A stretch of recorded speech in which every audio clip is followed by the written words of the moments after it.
जय हिंद दर्शकों, N Bharat news में मैं अभिषेक सिंह आमेरा सभी दर्शकों का हार्दिक अभिनंदन और स्वागत करता हूं।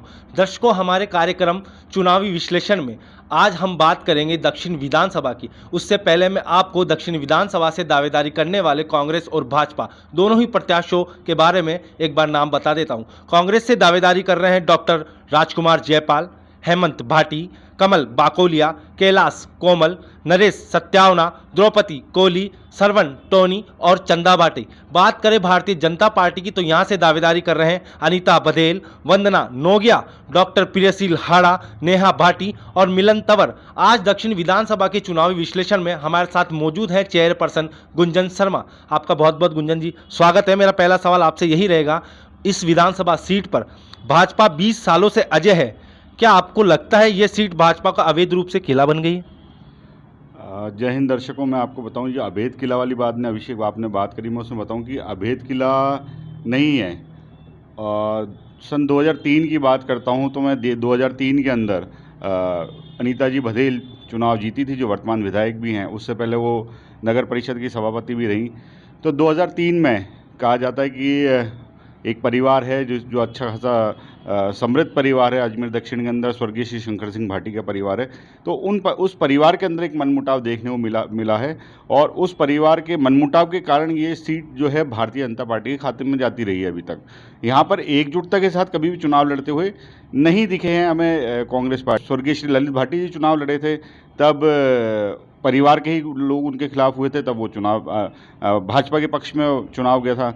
2008 की बात करूं तो डॉक्टर राजकुमार जयपाल ने चुनाव लड़ा। डॉक्टर राजकुमार जयपाल जब चुनाव लड़े तो परिवार को जो है दरकिनार करके उनको टिकट दिया था, तो परिवार ने वहाँ भी आप देखने को मिला था कि भारतीय जनता पार्टी की उसमें सीट गई थी।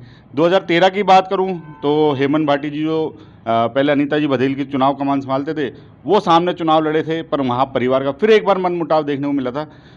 तो यहाँ पे कमोबेश स्थिति ये रही है कि जब परिवार का मनमुटाव था तो उसका फ़ायदा भारतीय जनता पार्टी को मिला था, और 2018 में हेमंत भाटी जी ने चुनाव लड़ा था, उसमें भी कहीं ना कहीं वो एक चरितार्थ जो हम हमेशा कहते आ रहे हैं कि कांग्रेस को हराने के लिए कांग्रेस पार्टी ही काफ़ी है, तो वो देखने को मिला था, क्योंकि गुटबाजी चरम पर पहुंच चुकी थी उस समय में। गुंजन जी, मैं बात करूं कांग्रेस पार्टी की तो इस बार दक्षिण विधानसभा से कांग्रेस से किस किस को टिकट मिलने की संभावना है? देखिए, मैं आपको बताऊं कि जहाँ तक पॉलिटिकल एक्सपर्ट्स का मानना है कि 70-80% तय है कि यहाँ पे डॉक्टर हेमंत भाटी जी को ही टिकट मिलेगा। हेमंत भाटी जो पिछला चुनाव हारे थे, मात्र 5500 वोटों से हारे थे, 5500 के आसपास वोटों से हारे थे, तो कोई बहुत बड़ा ये हारने का वो नहीं था, पर हार तो हारे, भले ही एक वोट से हो, चाहे 10,000 वोटों से हो या 50,000 वोटों से हो, हार है यहाँ पर, ये कहना पड़ेगा। तो वहाँ पे उनकी कोई रणनीति में कमी रही थी, उनको आज सुधार करना पड़ेगा। और मैं आपको बताऊं 2018 के अंदर 13 में भी हेमंत भाटी जी ने चुनाव लड़ा था कांग्रेस से, तो वो एक मोदी वेव थी, पर वो चुनाव रणनीतिकार थे, उनको समझना चाहिए था। वो एक ऐसे परिवार से आते हैं जहाँ पे राजनीति उन्होंने सीखी भी है, तो पर वो कहीं ना कहीं उनकी रणनीति में कमी रही थी। 2018 के अंदर आप देखिए, वो जिस हिस्से में वो जीतते आए हैं, जो उनका वर्ग है, वहाँ से उनको वोट मिलेगा ही मिलेगा, ये पक्की बात है। पर जो एक हिस्सा है 2018 में, उन्हें समझना चाहिए था कि मैं 9 नंबर पेट्रोल पंप हो गया, बिहारीगंज हो गया, आदर्श नगर हो गया, सातपीपली बालाजी हो गया, सुभाष नगर हो गया, अशोक नगर हो गया, चंद्रोदय नगर हो गया, जॉनसन हो गया, रामगंज हो गया, इन हिस्सों से वो पिछड़ते हुए चलते हैं, और एक मदार का हिस्सा वहाँ से पिछड़ते हैं। पर वहाँ पर उन्होंने अभी तक भी कोई ठोस मेहनत नहीं करी है, और जो खामियाजा शायद इस बार भी भुगतने को मिल सकता है उन्हें।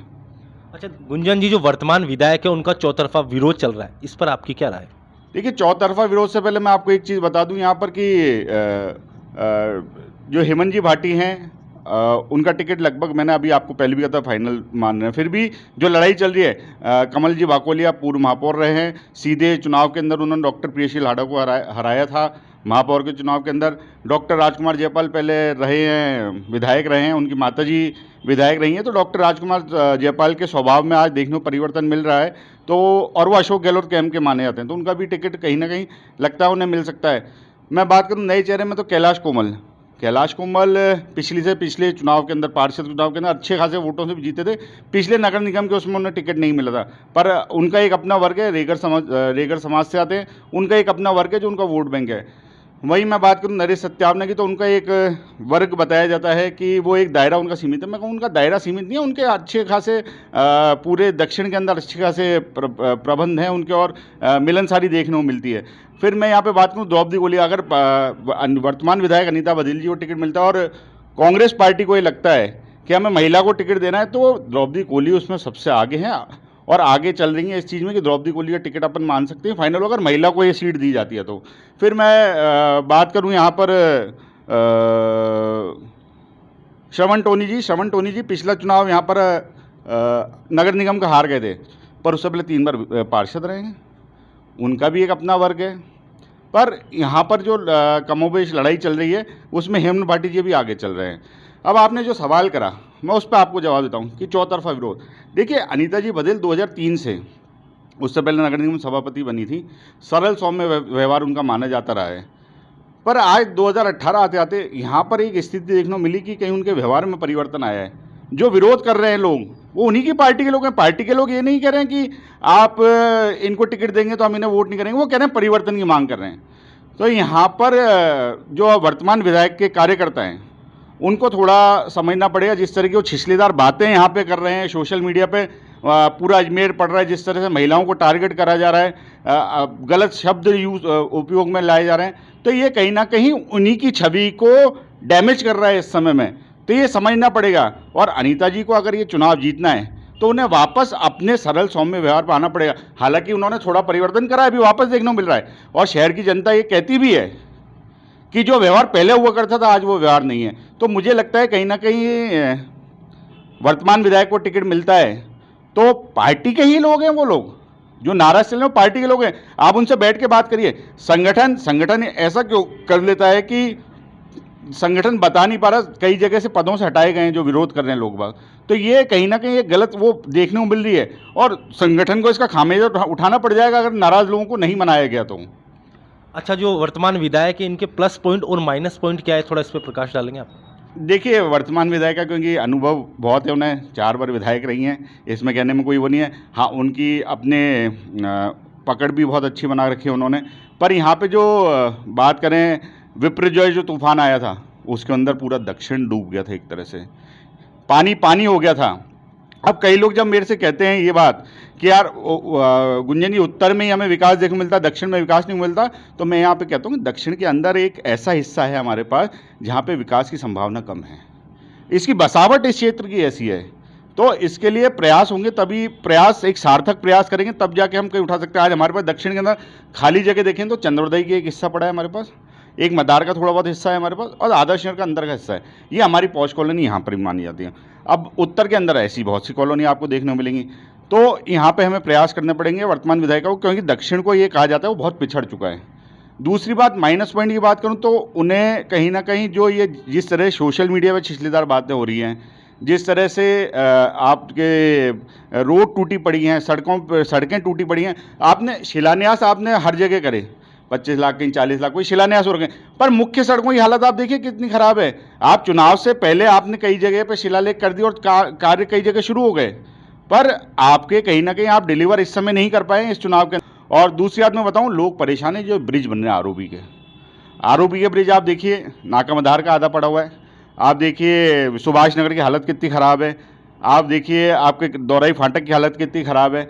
मतलब ये रेंग के इन ब्रिज का काम ही पूरा नहीं हो रहा, जनता परेशान हो रखी है। तो यहाँ पर ये तो इनके माइनस पॉइंट है। दूसरी बात है कि जिस क्षेत्र के पार्षद इनसे नाराज हैं वहाँ से हमेशा लीड लेती थी, वहाँ से ये प्लस होकर चलती थी। तो आज 7 वर्तमान पार्षद आपसे नाराज हो गए, दायित्ववान कार्यकर्ता आपसे नाराज हो रखे हैं, कहीं ना कहीं एससी मोर्चा अध्यक्ष आपसे नाराज है। अभी हमने कुछ दिन पहले वो देखा एससी मोर्चे का कार्यक्रम था, उसमें एससी मोर्चा अध्यक्ष को ही नहीं बुलाएगा। तो ये संगठन को ये बातें देखनी चाहिए कि हम ये गलत उस पर जा रही है परिपाटी। दूसरी बात मैं करूँ कि दायित्ववान कार्यकर्ता घीसू जी गढ़वाल बहुत पुराने कार्यकर्ता है मेरे ख्याल से। तो अनीता जी जब आई थी राजनीति में उससे पहले के, अरुण जी शर्मा बहुत बढ़िया कार्यकर्ता हैं, पृथ्वी सिंह पार्षद बहुत बढ़िया कार्यकर्ता हैं आपके। फिर यहाँ पर आपके जो आदर्श नगर के पार्षद हैं वो बहुत बढ़िया हैं आपके। तो जॉनसन के पार्षद आपके बहुत बढ़िया पार्षद, जिनके चेहरे पर स्वाभाविक रूप से वोट मिलता है। अभी हमें ये देखने को भी मिल रहा है कि वर्तमान विधायक के जो कार्यकर्ता हैं वो लोग एक टिप्पणी ये कर रहे हैं कि निर्दलीय पार्षदों की क्या वो है वजूद।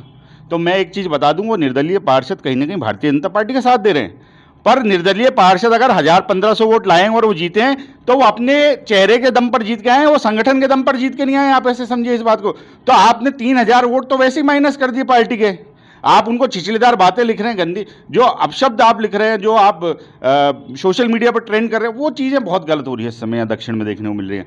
दूसरी बात, जो वर्तमान पार्षद नाराज हैं आपसे, पार्टी के ही कार्यकर्ता, तो देखिए पार्टी अगर टिकट देती है, पार्टी उसको टिकट देती है जिसका खुद का भी एक चेहरा होता है, एक फेस वैल्यू होती है। पर आप समझो कि वो सिर्फ संगठन के बल पे जीत के आ रहे हैं, तो मेरे हिसाब से यहाँ पर ये तो कहना थोड़ा गलत होगा। अगर ऐसे तो उनको नेगलेक्ट करके आप कहीं 4-5 हज़ार को और डेंट करें तो आपके 7-8 हज़ार वोट तो वैसे ही माइनस हो रहे हैं। तो मुझे लगता है अगर वर्तमान विधायक को टिकट मिलेगा तो उन्हें बात करनी चाहिए, इन कार्यकर्ताओं से जाके संगठन को बात करनी चाहिए। अगर ये नहीं होता है तो एक बहुत बड़ा यहाँ सेटबैक देखने को मिलेगा आपको भारतीय जनता पार्टी के खिलाफ में। अब बात करता हूँ जैसे कि हेमंत भाटी जी से ही उनकी टक्कर होगी, ऐसा हम मान रहे हैं कि 90 टिकट दोनों लगभग के फाइनल चल रहे हैं, तो टक्कर होती है तो हेमंत भाटी जी इस बार थोड़ा सा पलड़ा भारी पड़ेगा अगर नाराज़गी दूर नहीं करी गई तो नाराज़गी दूर करना बहुत बड़ी बात है। अब जो टिकट मांग रहे हैं भारतीय जनता पार्टी से, उसमें डॉक्टर प्रियेशी लाड़ा के लोग कहते हैं कि जब वो महापौर का चुनाव लड़े थे उस समय वो भी लगभग 5000 मत से ही हारे थे। तो उन लोगों का कहना कि हमारे साथ भीतरीघात पार्टी के लोगों ने करा था। डॉक्टर हाड़ा के साथ जो लोग कहते हैं, डॉक्टर हाड़ा कभी ये बात नहीं कहते हैं। पर अब आप देखिए वही समय दोहराया जा रहा है जब एक तरफ अनीता जी बदल नगर परिषद की सभापति बनी थी और फिर विधायक बन गई, आज ब्रजलता हाड़ा जी नगर निगम के महापौर हैं और यहाँ टिकट की दावेदारी चल रही है। तो ये समय वापस दोहराया जा रहा है। देखिए साइकिल वापस अपने आप बन रही है यहाँ पर। तो ये जो चीज़ें हैं आपको कार्यकर्ताओं को मनाना पड़ेगा। अनीता जी बदल के लिए सबसे बड़ी चुनौती है। और डॉक्टर हाड़ा का एक सरल सौम्य व्यवहार देखने को मिलता है, बड़े अच्छे से सबसे मिलते हैं, डॉक्टर पेशे के आदमी, रोज़ लोग उनसे मिलते हैं। अब यहाँ पर वंदना नोगिया जो टिकट मांग रही हैं, वंदना नोगिया पूर्व जिला प्रमुख है और यंग चेहरा एक, उनमें भी काबिलियत बहुत अच्छी है। तो ये बहुत ज़रूरी है कि उनको टिकट मिलेगा तो वो भी अच्छी फाइट करेंगी। अब आपने बात करा यहाँ पर नेहा भाटी जी की। नेहा भाटी जी पिछली बार चुनाव उस वार्ड से नहीं लड़ना चाहती थी पर उन्हें लड़वाया गया। तो कहीं ना कहीं उनके लोगों का कहना है कि मेरी राजनीतिक हत्या हुई है, उनके लोगों का कहना है ऐसा।